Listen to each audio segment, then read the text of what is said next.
16장은요, 바울과 실라와 디모데가 같이 선교팀을 이뤄가지고 지금 이 디모데가 이제 조인해가지고 선교팀이 된 것이죠.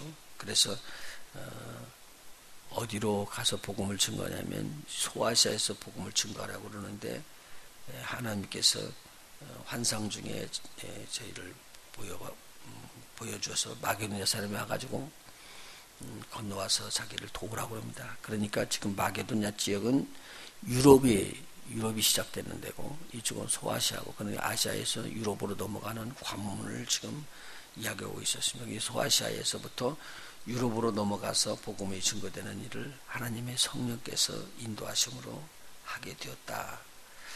그러면서 가보니까 마케도냐의 다른 데하고는 좀 달리 이렇게 회당에 들어가서 기도하는 장소가 마땅치 않습니다. 다시 말하면 이 빌립보 지역은 빌립보의 첫 성이라고 이야기하는 거, 마케도냐의 첫 성인데 가장 큰 성인데 로마의 식민지였었기 때문에 로마의 풍습이 그대로 들어가 있고 로마가 부강했던 그 부강이 그대로 거기에 머물러 있었던 것으로 봅니다.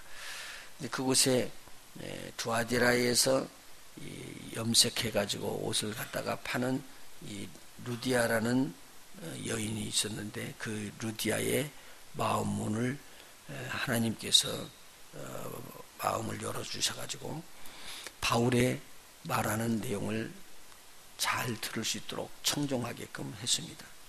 그리고 저가 변화된 거예요. 그래서 하나님의 말씀을 듣고요. 그런데 이분은 미리 유대인으로서 하나님을 잘 섬기고 있었던 사람인 것을 우리가 여기서 볼 수가 있습니다. 14절 한번 먼저 볼까요? 16장 14절이요. 두아디라 성의 자주장사로, 두아디라가 이렇게 옷을 염색하는 일에 아주 탁월한 재주가 있었던 그런 도시였으니까 거기서 자주장사였었던 그분이 하나님을 공경하는 루디아라 하는 한 여자를, 그러니까 이 루디아는 하나님을 잘 공경하고 있었던 사람이었습니다. 그런데 복음을, 유대 사람의 그리스도의 복음을 받는 것이 지금 안 되어 있었던 건데 주께서 그 마음을 열어서 이렇게 복음을 받게끔 했습니다. 그러니까 유대인들도 복음을 받을 수 있도록 하는 것은 하나님께서 그 마음을 열기 때문에 될 수 있는 것이다 라고 우리가 볼 수가 있습니다. 그래서 이제 그에게 복음을 증거하고는 이렇게 기도하는 곳으로 찾아서 가면서 이제 팀들이 복음을 증거하기 위해서 왔다 갔다 하고 있는데 오늘은 16절 거기서부터 시작한 것이죠. 기도하는 곳에 가고 있는데 갈 때마다 이 점하는 귀신 여인 하나가 나타나서, 여종 하나가 나타나서 이야기를 하는 거예요. 이 사람들은 지극히 높은 하나님의 종으로서 구원의 길을 너희에게 전하는 자다. 이 말이 맞는 거 아니에요? 말이 맞죠. 이 말을 맞으면서 큰 소리로 외치고 들어가려는데 이것을 듣는데 바울이 굉장히 괴로워했다라고 17절에 기록을 하고 있습니다. 이 사람들은 지극히 높은 하나님의 아들이라고 소리쳐서 그렇게 이야기를 해주고 구원의 길을 비하는 자라고 아는 자 그렇게 전하고 있는데 이 소리를 들으면서 바울이 굉장히 힘이 들었다라는 말입니다. 근데 이렇게 여러 날을 했다고 18절에 기록이 되고 있습니다. 그래서 바울이 심히 괴로워가지고 그를 꾸짖는데 여기에 분명하게 잘 기록이 되어 있습니다. 그 귀신에게라고 나오고 있습니다. 18절이요. 바울이 심히 괴로워하여 돌이켜 그 귀신에게 이르되 예수 그리스도의 이름으로 내가 네게 명하노니 그에게서 나오라 하니 귀신이 즉시 나오니라. 그래서 이게 예수 그리스도의 이름으로 귀신에게 명했습니다. 그래서 여기서 말하는 그 귀신이라는 것은 지금 그 여종에게 이야기하는 게 아니라 여종에게 잡혀있는, 여종이 들어있어서 여종을 잡고 있는 이 귀신을 말하고 있습니다. 그럼 이 여인은 귀신이 들려서 점을 치는 것으로 지금 보면 되겠죠. 그래서 16절에 저만은 귀신 들린 여종 하나가 귀신이 들려서 그 주인을 이야기하면서 덕을 세우고는 돈을 벌게 하는 점을 치는 일이 있다라는 것이죠. 자, 그런데 주인들이 가만히 보니까 자기 종이 귀신 들려서 점을 쳐서 자기를 이익을 많이 남겨주었던 사람인데 이제는 귀신이 떠나고 나니까 점을 못 친다는 말이죠. 여기서 보니까요. 19절 보니까 종의 주인들이 자기 이익이 소망이 끊어진 것을 보고 바울과 실라를 잡아가지고 이제 관원에 가갖고 저를 이제 내놨습니다. 그래서 관원에 가서 막되고 애매한 이야기가 되는 거죠. 그런데 이 사람들은 생각하자고요. 자기의 산업이 망한 사람이다라고 고소를 하는데 고소이 사뭇 다릅니다. 귀신을 쫓아줬는데 20절에 이렇게 고소합니다. 상관들 앞에 데리고 가서 막 사람들이 유대인인데 우리 성을 이렇게 한다. 그것도 심히 요란케 한다. 그리고 로마 사람인 우리가 받지도 못하는 그러한 행치도 못하는 그런 풍습을 전하고 있는데 이것은 안 좋은 일이다 라고 하니까 죄도 묻지도 않고 정말 그러냐 왜 이러냐 묻지도 않고 상관들이 저를 데려다 옷을 찢고 벗기면서 매로 심히 많이 쳤습니다. 그리고 많이 친 다음에 옥중 깊은 곳에다 대고 중죄인으로 취급을 하고는 갖다 가두어 가지고 착고까지 쳤습니다. 착고는 발에다 대고 이렇게 나무로 묶어 가지고 발을 이렇게 두 발만 들어가게끔 해서 묶어 놓는 거예요. 그러니까 나무로 이렇게 엮어서 구멍을 하나 이렇게 뚫어 놓고 열어 놨다가 발을 집어넣고 닫는 거예요. 그렇게 묶어 놓고 손도 이렇게 묶어 놓고 그렇게 해놓으니 아주 고통을 당하고 있었던 때인데 그 깊은 데서 또 이렇게 거기다 채워놓고서 못 도망가게 심히 깊은 감옥에다가 집어넣었습니다. 이건 정말 말할 수 없는 어려움이 닥친 거죠. 그런데 이때 밤중이 됐습니다. 바울과 실라가 하나님 앞에 기도했습니다. 이 어려운 가운데 지금 하나님 앞에 기도한 것이죠. 그래서 하나님 앞에 기도하고 참매하고 하는 것을 지인들이 다 들을 수 있을 정도까지 그렇게 하나님의 이름을 높이고 찬양을 했습니다. 근데 그때 바로 호렘이 큰 지진이 나서 옥터가 움직이고 문이 곧 다 열리면서 모든 사람의 매인 것이 다 풀어져 버렸더라. 여기에 26절을 한번 보십시다. 뭐라고 기록되어 있는가. 호련히 갑작스럽게 큰 지진이 나서 옥터가 움직이고 문이 곧 다 열리며 모든 사람의 매인 것이 다 벗어진지라. 그렇게 기록이 됐습니다. 지금 하나님의 기도의 응답이고 또 하나님께서 저희들을 풀어주기 위해서 역사하시는 것인데 하나님께서 열리게 하니까 이게 기도하라니까 옥터가 흔들리더니만 다 열리며 사람의 매인 것도 다 벗어지게 되어 있더라. 오늘 이런 축복이 우리에게 임했으면 좋겠다. 그 다음에 27절입니다. 간수가 자다가 깨어서 옥문이 열린 걸 보고 깜짝 놀랐습니다. 그러면은 죄인들이 다 도망갔겠지 하고 그래서 자결하려고 하는 걸 바울이 그 감옥 안에서 크게 소리를 질러서 내 몸을 상하지 말라 그렇게 이야기하고 그 안에 있는 바울이 있는 것을 알고는 간수가 뛰어들어가서 보고 확인을 해봅니다. 그리고는 너무 놀래가지고 저들 앞에 무릎을 꿇고 절을 하면서 이야기를 합니다. 무서워 떨면서 이야기한 거죠. 그럼 우리가 어떻게 하여야 구원을 얻을까? 그리고 묻습니다.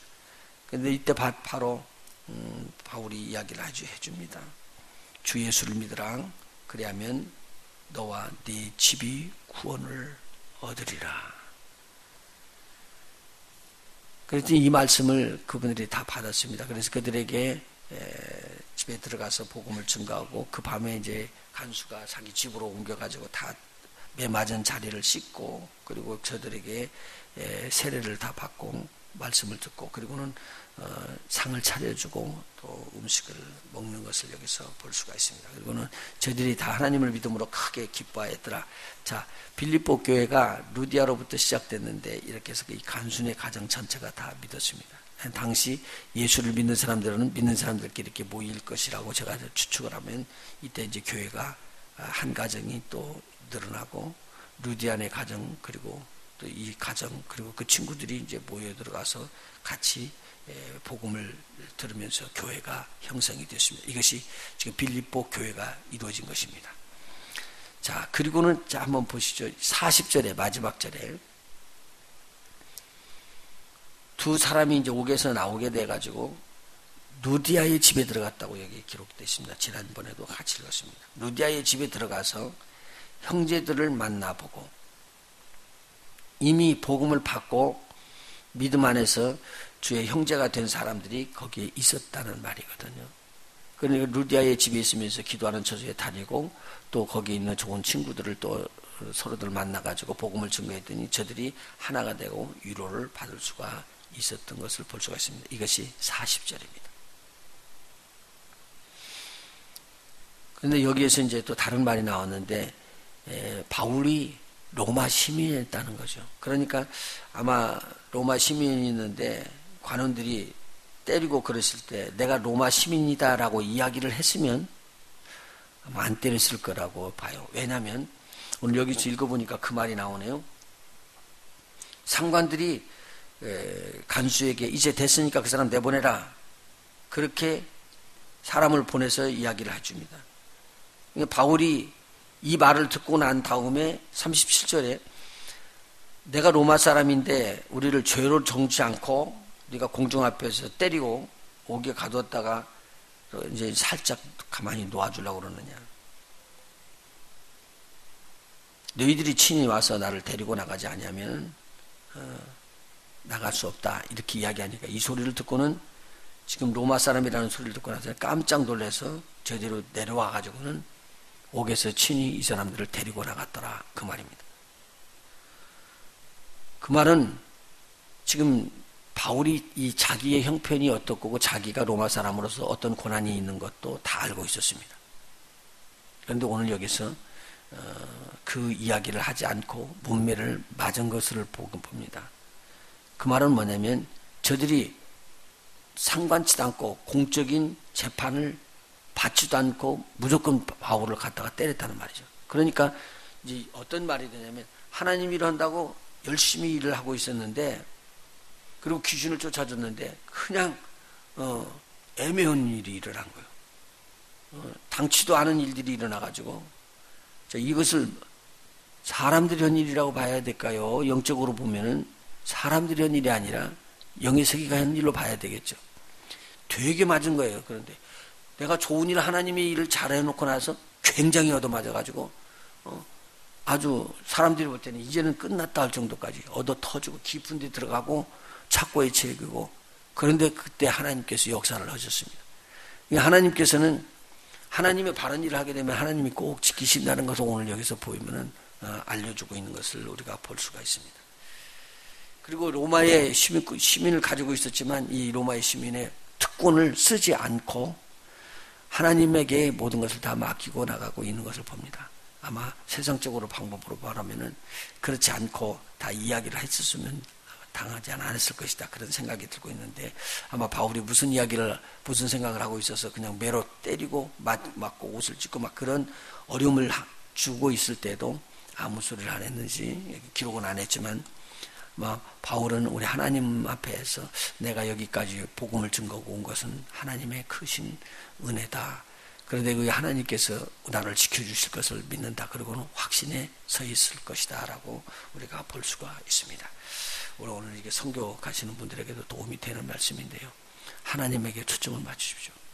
우리 하나님 앞에 초점을 맞추면 우리 하나님께서 함께 해주시는 큰 은혜가 있을 줄로 믿습니다. 기도하십니다. 우리 하나님 아버지 고맙고 감사합니다. 우리가 하나님 일 하다가 어려움을 당할 때에 주시는 귀한 말씀인 줄 압니다. 하나님을 향하여 눈을 들게 하시옵소서. 하나님을 향하여 감사하게 하시고 또 찬양하게 하여 주시옵소서. 우리의 싸움은 혈과 육이 아니라 영의 싸움인 줄 압니다. 하나님, 사람을 향하여 싸우지 않고 하나님 영을 향하여 싸우는 저희들 되기를 원합니다. 우는 사자처럼 돌아다니고 있고 삼킬자를 찾는 사자와 같은 마귀를 대적하는 저희들 되게 하여 주시옵시고 우리 하나님의 은혜 가운데서 오늘도 승리의 삶을 살아가게 하여 주시옵소서.